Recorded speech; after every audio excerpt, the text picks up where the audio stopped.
These are insights into the daily Daf, and this was prepared by Kollel Iyun HaDaf Yerushalayim. Daf at dafyomi.co.il, http www.dafyomi.co.il. Dealing with Berachos 27th on 10th of El. The Daf has been dedicated in memory to Shana Basha, daughter of Yaakov and Dora Zuckerman, who passed away on 10 Elul. Their children and sons-in-law. 12th cycle. Berachos 27, 16 Adar, dedicated by Ravi Berger of Queens, New York, in memory of the father, Reb Pinchas ben Reb Avraham Yitzchak, on the day of his yortzeit. Berachos 26. 1. Mincha. Question. The Shacharis prayer is called Shacharis because it is the morning Shachar prayer, and it corresponds to the morning Tamid offering. The nighttime prayer, Arvis or Ma'ariv, is so named because it is said at night, Erev. Why?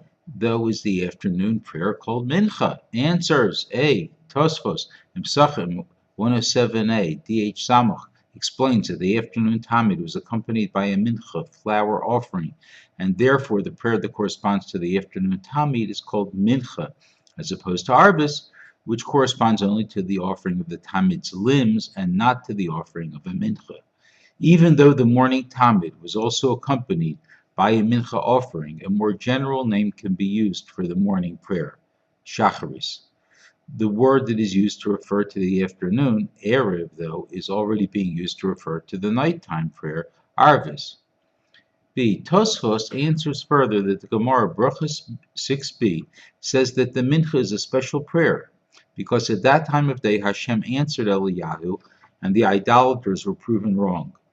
Perhaps Eliyahu was bringing a Mincha offering at the time, and Hashem answered his prayers because it was a propitious time of divine favor. We therefore call the afternoon prayer the prayer of the Mincha of Eliyahu, to remind ourselves that it is prayed during a time of divine favor.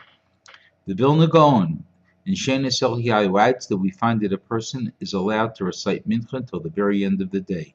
However, if the afternoon prayer was instituted to correspond to the afternoon Korban Tamid, as the Gemara 26b states, and that the Korban was never slaughtered later than 8.5 hours into the day, then why should a person be allowed to recite Mincha after the time of the slaughtering of the Tamid? I want to repeat this. The Vilna Gaon adds that we find that a person is allowed to recite Mincha until the very end of the day. We're going to find this is going to be a dispute as to exactly until what time Mincha can be said. However, if the afternoon prayer was instituted to correspond to the afternoon Korban Tamid, as the Gemara states, that the Korban was never slaughtered later than 8.5 hours into the day, then why should a person be allowed to recite Mincha after the time of the slaughtering of the Tamid? Rather, the Vilna Gaon explains the Mincha prayer was instituted to correspond not to the offering of the Korban Tamid, but to the Mincha offering that accompanied the Korban Tamid, which could be brought until the very end of the day. Sunset according to the Rabbanan, Plag HaMincha according to Rabbi Yehuda. And we'll be discussing this later. He explains why the time for the afternoon prayer was determined by the Mincha offering, and the time for the morning prayer was not. The Korban and all of its associated offerings comprise one single entity called the Korban Tamid. In the morning, the time for prayer is determined by the sacrificing of the first part of that entity, which is the Korban itself, while in the afternoon, the time for prayer lasts until the final part of the Korban, which is the Mincha offering, is offered. C. The Rambam, Perush HaMishnayos, says that the late afternoon is called Mincha in Hebrew, and therefore the afternoon prayer has the same name. The Advorham adds that the Torah refers to the late afternoon as Ruach Hayom, Bereshit 3:8, which the Targum translates as Lemenach Yoma, which means the time at which the sun can be seen setting. Hence, the prayer said at that time is called Mincha. We're going out to 26b.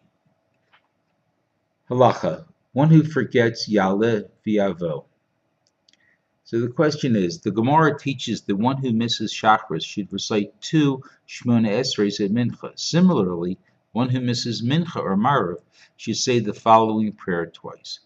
What is the halacha if a person forgot to say Ya'aleh v'Yavo during Mincha on Rosh Chodesh, and he did not remember until nighttime after Rosh Chodesh? Should he say Marav that night twice in order to make up for the Shemona Esrei that he, quote, lost by not saying Ya'aleh v'Yavo during Mincha? Or should he not recite an extra Shemona Esrei, as he is not going to gain anything from it? He will not gain the blessings of Shemona Esrei because he already said them at Mincha, and he will not gain Ya'aleh v'Yavo because he does not recite it the night after Rosh Chodesh. So here are the answers. Tosfos cites 2 opinions in the Rishonim. Rabbeinu Yehuda says that he should not recite another Shemona Esrei at night to make up for omitting Ya'aleh v'Yavo and Mincha the previous day because he gains nothing by doing so. The Rif argues that he should recite a second Shemona Esrei at Marav, even though he does not recite Ya'aleh v'Yavo in it.